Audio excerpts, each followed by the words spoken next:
Component Part 4 is a short-lived quarrying area of the 1850s to 1880s, notable for the survival of features commonly lost in the more productive quarrying areas. Gorseddau and Prince of Wales quarries are dramatically located at the heads of two remote upland valleys, Cwm and Cwm respectively, in the Snowdonia National Park. The component part is 142 hectares in area and includes around 11 kilometres of railway track bed. The elements of this component part comprise Gorseddau Slate Quarry, Prince of Wales Slate Quarry, Ynys Slate Slab Mill, Gorseddau Railway and Gorseddau Junction and Porthmadog Railways, Treforys Village.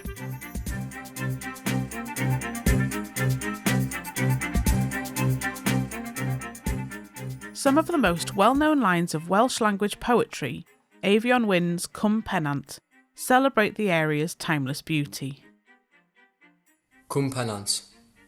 Yng nghesail y mwylydd unig, cwm tecaf y cymoedd yw, cynefin y carlwm ar cadno, a hendref yr hebog a'i ryw. Ni feddaf ledd troed ohono, na chymaint y dafad na chi, ond byddaf yn teimlo fi'n nos wrth yn hân, mae arglwydd y cwm ydw I fi. The poem evokes natural beauty, livestock farming and a strong sense of tradition. It captures an ancient agricultural landscape which is still visible in today's scattered farms. Industrial capitalism's very different view had grand designs for the area's commercial potential. In the mid to late 19th century, slate quarries were established rapidly with no expense spared. This was in the spirit of the widespread commercial optimism of the boom decades of the slate industry in Wales, from the 1850s to the 1870s. But poor rock meant sudden decline and closure of the quarries just decades after their establishment. The lack of later quarrying means features and evidence of working practices survive here where they have been destroyed elsewhere.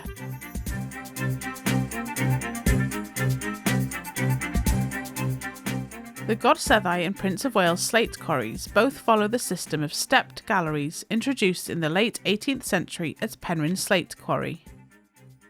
Gorseddau Quarry in Cwm operated from 1855 to 1867, with 8 galleries feeding an inclined plane. Other surviving features include blast shelters, slate makers' shelters, a barracks, office and smithy, and an especially impressive corbelled retaining wall, which protected the quarry's railway from the waste tips beside it. The site of the quarry manager's house lies a kilometre to the west of the quarry, surrounded by the vestiges of its wooded gardens. It stood until the 1950s and was last used as a youth hostel until it was demolished prior to the creation of the Cwm Reservoir. The Prince of Wales Quarry at the head of Cwm Pennant reflects the building boom of the 1860s and 1870s. It had 7 galleries and some limited underground working. Buildings include slate makers' shelters, blast shelters, a stable, weighbridge house, barracks, and an office. 2 impressive inclines connected the quarry to its railway and transported raw blocks to its slate slab mill. The quarry's main period of work was over by 1881.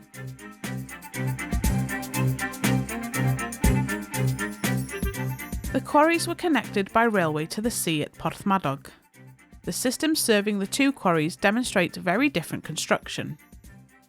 The 13-kilometre horse and gravity-operated Gorseddau Quarry Railway was built between 1854 and 1857 to a very high standard, by engineers who had distinguished international careers. The most famous, James Brunlees, subsequently built the Sao Paulo Railway in Brazil and worked on lines in Uruguay, Venezuela and France. In contrast, the 1875 railway for Prince of Wales Quarry, which reused the defunct Gorseddau line for its lower section, was constructed by a local contractor to a much more rough-and-ready standard. The remains and impressions of track sleepers are visible in places along both railways. The entire system was out of use by the early 1890s.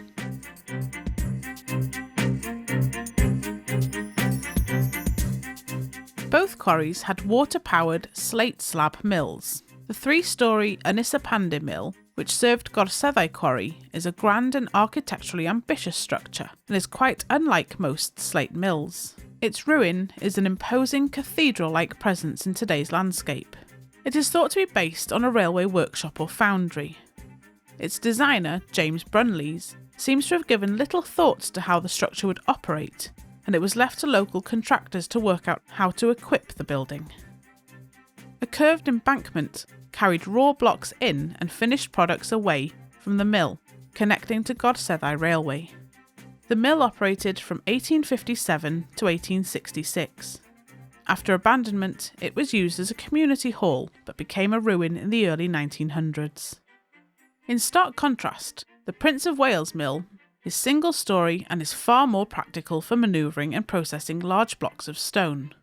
It was built in 1864 and shows an interchange of techniques with Penrhyn Quarry, where its designers John Francis, the Penrhyn manager, and his son also remodelled the Felyn Fawr slate slab mill. Its water supply was carried on a wooden trough on a row of stone pillars.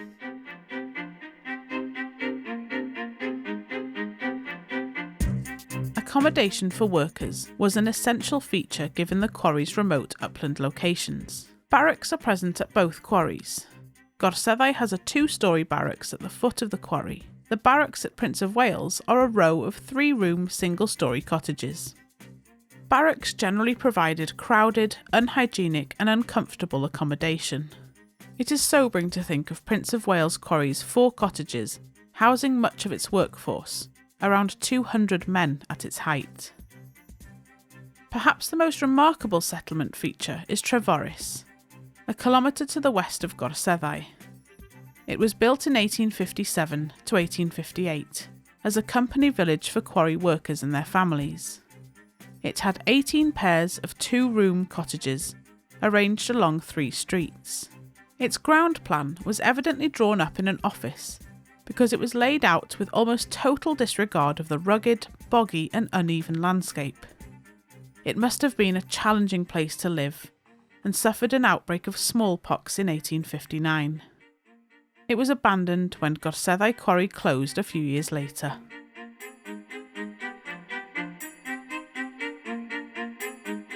The short life of the quarries meant the industry had little impact on the agricultural landscape. Local farmers are interested in and proud of the industrial heritage, whose features have been assimilated back into the landscape they work. Glyn Williams farms in Cwm Stradllyn and feels very protective about the Gorseddau quarrying features situated there. Agos o'n i'n mynd yn ffyrnig iawn sy'n gweld rhywun wneud niwad yn o de. Mae'n hollol, da chi di tyfu fyny hefo nhw. A dyna chi rhyw afal yn yno, a lwan, mae alam ar ei fath i, mae genedlaeth ar nôl un eto, da chi eisiau gwachod ar ôl hyn, de.